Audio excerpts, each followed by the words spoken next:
Gene, how are you doing? I'm well, Arvind. How are you? Doing very well. Great to have you here again back for what are what has become now a tradition, annual fireside chat. So we are day number 2, Monday, what we call is a crazy Monday at NRF. So coming in, I know you probably have been drinking from a fire hose with a number of meetings and the conversations that I know you get dragged into. So what are some of the things that you're seeing coming in January 2026? Some of the things, especially let's get the monkey out of the hat, AI. So what are some of the things, initial things that you are seeing for your observations? It's interesting because, first of all, tons of energy here at the show this year. A lot of people on the floor. Like you said, a lot of meetings. We still are in lack the fire for our fireside chat, so we'll have to work on improving that. Maybe we'll get an AI fire for next year. But on AI, first of all, just about everybody at the conference who isn't selling a hardware device, and even them, are talking about AI, but they're really now pivoting to talking about agentic AI. If you think about, generative AI as a concept, a public concept, is 3 years and 3 months old.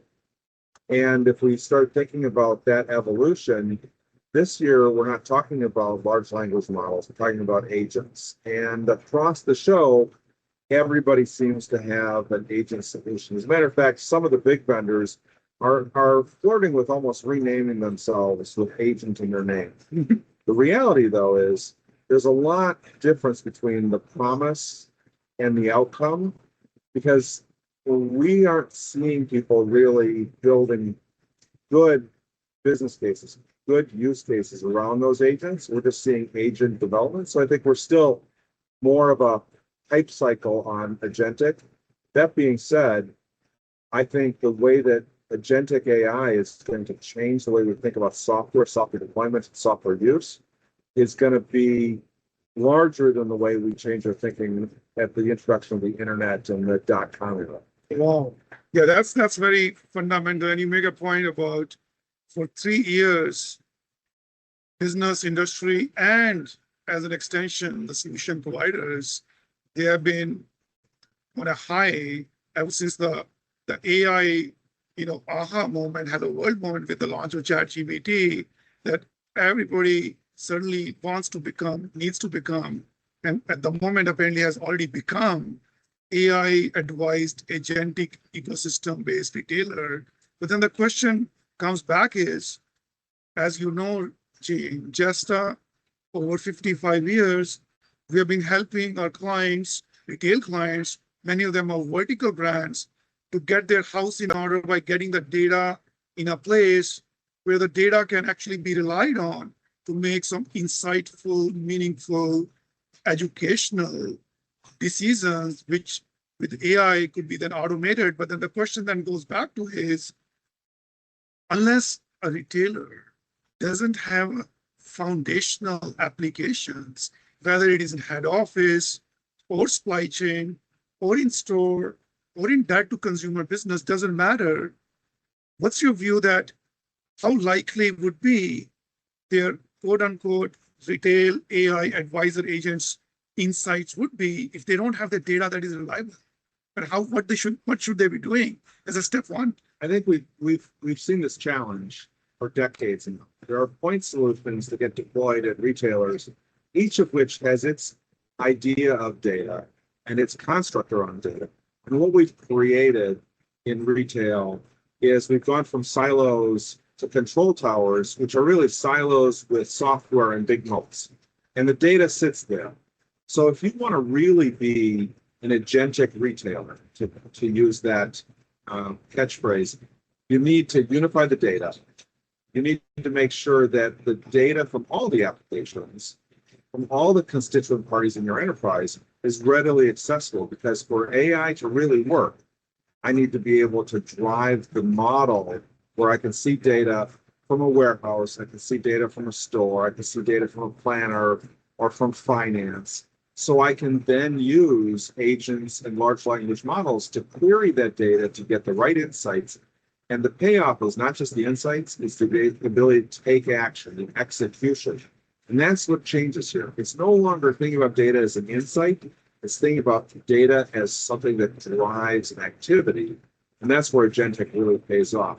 But until a retailer comes to grip with their data foundation, whether by using an application like Jesta to really power that data across the enterprise, or using a hyperscaler model where they put all their data into one of those the large hyperscalers, they're not really prepared to use agentic AI or AI at all across the enterprise because they can't get the view into the data they need because it's all in different places, different languages, behind different barriers.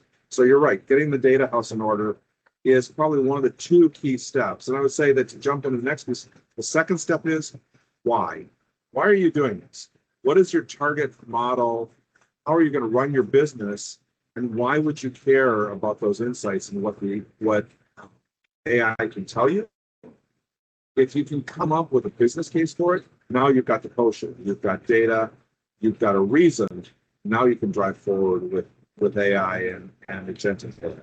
So that's a great point. Now, in terms of, you and I have been around, and you have been around long enough, advising retailers, brands, global enterprises, and we have heard this point before, that what is the objective that you're driving for whatever the project it may be? I think what you're saying is, with AI, that objective is still required. That has to be the centerpiece before you start and headlong in the path of onboarding and becoming an agentic agents retailer overnight. The results may not be good at all if you don't have a good, clear alignment on the objective at all levels of the enterprise. Is that what you're kind of thinking? That's what I'm saying. So if you think about the history of technology adoption in retail, a lot of it winds up being there is a buzz about something. Early in the dot-com days, there were stories, and I had clients who purchased dot-com solutions for their business, their first 1.0 web business, at cocktail parties, based on a sales pitch over a martini and not a board presentation about ROI. We saw that with the advancements in security. We saw that with the advancements of order management and distributor order management and the whole ship from store. All those waves started with people saying, well, so-and-so is doing it, so I need to do it. And as those have matured out and have focused on profitable outcomes, those businesses have started to say, why do I do that behavior? How does it help my customer? How does it help my margin and profitability? For AI to really succeed for these retailers, they have to get past the, gosh, everybody else is doing it, so I should, to the, I run this type of business. I want it to evolve to be this kind of enterprise using these kind of efficiencies. And this is why AI will help. AI will help me with the customer service aspect by being able to answer questions better through the agents. AI will help me in building my assortment so I can more target what my customer will actually want. AI will help me in cost containment. Whatever those use cases are, they need to be defined, documented, and vetted before we go down the path. There are some studies, MIT being the most notable, says in excess of 85%, and some studies say 95% of artificial intelligence spend in the last 24 months has been wasted money. Wow. ROI, right? So AI is the future. I don't think anybody's going to doubt that, but we have to ask ourselves as retailers, when we're running 2, 3, 4% net profit businesses, do we have the extra money to throw away 95 cents on every dollar that we spend? Or do we want to spend the time with trusted partners and understand what I can achieve, figure out the business case, and then take methodical action to do that? Because that's the way businesses that succeed are going to do it. That 5% tend to be the businesses out there like the Walmarts of the world who know where they want to go before they start the journey. You're spot on, right? This is out in the media, every journal you open, which we have seen this over the years, whether it is stock market or high street, the FOMO, the fear of missing out. So now it seems to be very clear that in the retail enterprises, the brands, FOMO is driving some of the rush, which everybody thinks is a gold rush of AI. But your point is that the data that is coming out, one has to kind of take a teeny bit step back and get the objectives in line and see where the enterprise is today and where they want to take it, and then build a little bit. Are you calling kind of build a roadmap for AI adoption? Yeah. So go ahead, please. Go ahead. So that, and I think it's good for us to step back and say, why are retailers in the business, right? Retailers exist, and I'm sorry if this sounds pedantic, but retailers exist to match a product to a customer demand profitably with a satisfied customer, right? So that journey, right? I have something I want to sell. Somebody wants it. They buy it, and I make money selling it to them, and then they're happy with it. Retailers don't exist to have the shiniest new object, to have the flashiest dashboard. They exist for that simple process. So if we go back and say, what can we do from a roadmap to enable that process to be better at every point along the journey? How can we create more customer satisfaction? How can we create more profitability? How can we find better products in a timely fashion? Then we've got use cases that we can build around. Now, it just becomes part of your business plan. It just becomes a thing you do rather than a shiny object that you chase. And a lot of retailers have suffered from chasing the shiny object, right? So that 95% wasted spend for AI across all industries, that retailers can't afford that. We work with retailers every day. We're trying to figure out how to do more with less, and they can't afford wasted spend. So I would say you're right, spot on. A roadmap, a reason, a case for change before I start investing in it is the right thing. And then the next step is find a trusted partner, find a trusted platform, find somebody who understands your business, but has translated that into tools around artificial intelligence. There are, you wouldn't buy a retail planning application from Tesla. That's not what they do. But you would buy a car, because that is what they do. So you think about this, there are a lot of people in the space who are trying to sell AI who don't know what we do in retail. Yeah, this is absolutely, I think, spot on. And with a little bit of, hey, sanity check, for the lack of a better word, no, I don't think it's pedantic at all. The lessons and the very basic reason why any brand, any entrepreneur exists is to have the product for which either, unless you're Apple, that you can actually find a customer and match the customer with the product and make some profit along the way, and ideally do something good for the environment as well. So in that sense, going back to a couple of points before, you mentioned that the retailers, their house in order, the data. So if I'm a retailer and running on premise, would you recommend that they allow and potentially partner with solution providers like Jesta, get it onto the cloud, and then have the data in one place, and then be able to have some models that are running against that proprietary data, and then come back with meaningful, tangible, actionable insights that are in line with the business objective they have. Using that kind of becomes a little of. That's absolutely the entry point, right? So if you think about these large language models that sit underneath AI, and then you've got machine learning and you've got other AI, but if you think about LLMs themselves, which is really what's powering this wave of generative AI and agentic, these are not things that the average retail enterprise can afford to do themselves. These are massive investments, right? With potentially trillions of combinations in their models. So these are cloud opportunities. The cloud offerings can expand and contract based on your desire to do the work and to need the compute. So yes, you find a partner like Jesta who has a cloud application stack.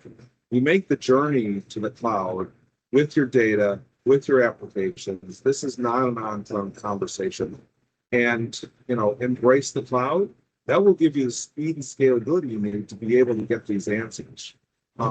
Very few retailers can afford, $100 million, $200 million data center investment. You think about the processors that are running AI. NVIDIA sells the chipset for $35,000 to $55,000 each, right? Yeah. So this is a cloud conversation. This is perhaps the killer application in the cloud, because we can make an argument that on-prem has worked for all these different applications, but now for this level of computation, you need the cloud. And you need a provider like a Jesta who's already made the investment in the cloud, who's native in the cloud to be able to take it.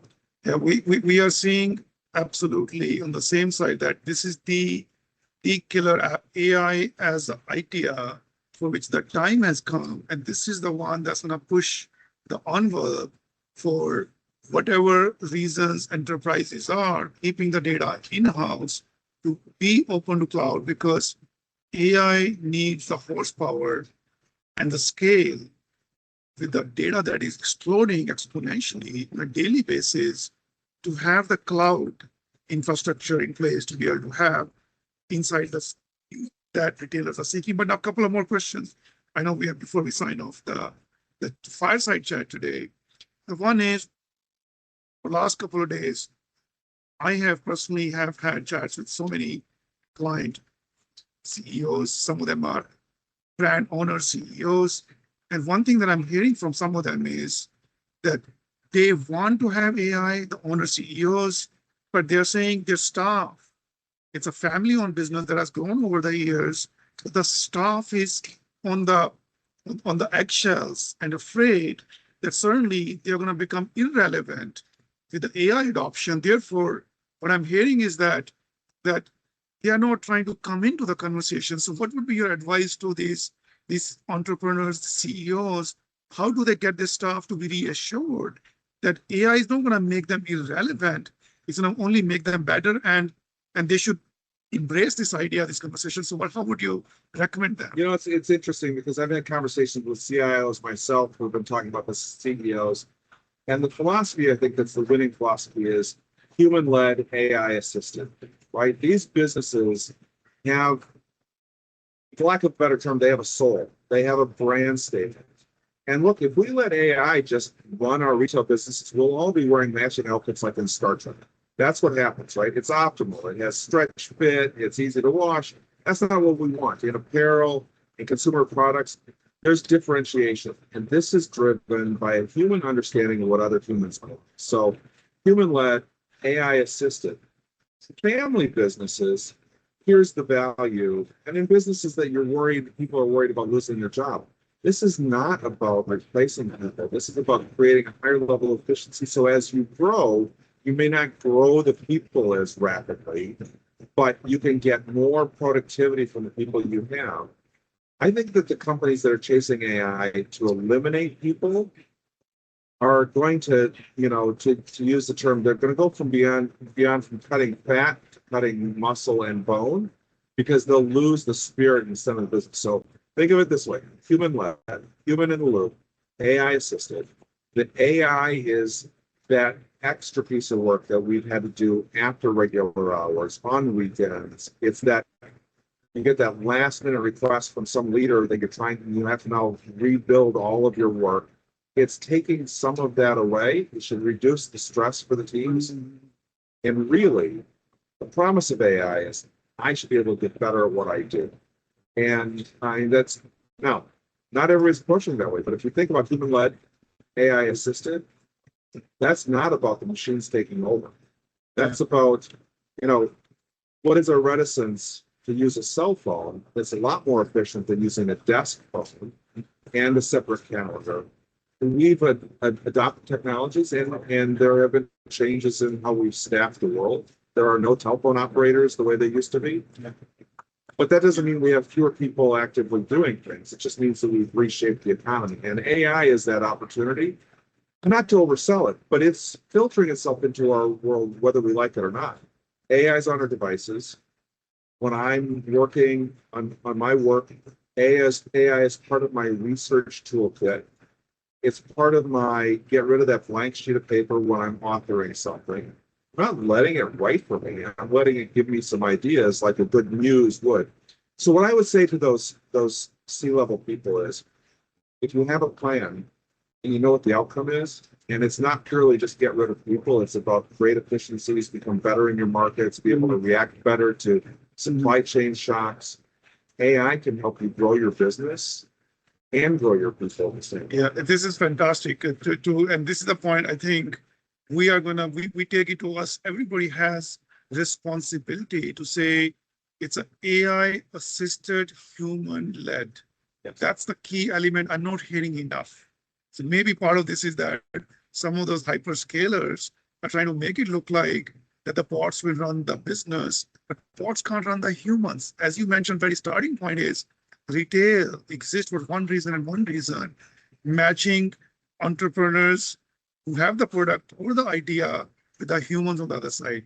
So it's a human to human relationship for centuries. And I think what you are saying is that, and I agree 100%, that human in the loop is going to be fundamental. And for the enterprises, if they don't recognize, if they don't amplify, or they don't evangelize that, they are not going to be, they're going to probably end up in the 95% of wasted AI investment. Two more points before we sign off. We are 2026. We come to NRF, you're saying, look, everybody somehow seems to be already AI ready, AI on board. Every solution provider seems to have some sort of AI solutions. What do you think is going to be NRF January 2030? How do you see, do you think it's going to be still all conversation about AI? Or what's the crystal ball? So, there's a couple possibilities. It could be all conversations about AI, and we could be still wading waist deep into the promises. Another view of the future, and I've heard this articulated by the CEO of Microsoft, is that we'll be journeying into a post-software world. That doesn't mean software is going to cease to exist, but those companies that solve the AI equation now will be the companies on the floor at NRF, but they won't necessarily be selling monolithic, massive software solutions. They'll be selling a menu of agents that are connected to data at the enterprise level to drive their business. The same level of knowledge will need to exist in a Jesta version 2030 as does today, but it may look different the way it gets deployed, the way we think about it, right? Now, all that being said, 25 years ago, everybody said RFID was going to take over the world, right? And at this point in time, as far as I can tell, RFID near field communication, it's in my credit card payments and it's my bag tag at Delta. Otherwise, it hasn't changed my life. But I think in 2030, we'll see some of the same buzz. And by the way, retail loves the next big thing. So whatever it is, it'll be holographic salespeople in 2030. But agents, agentic AI, pretty much here to stay. And I think that they're going to evolve a different paradigm for the average software provider. And those that adopt the data first agent with a business case will be the ones that we'll be talking to. We'll be doing Fireside Chat 2030. Thank you so much.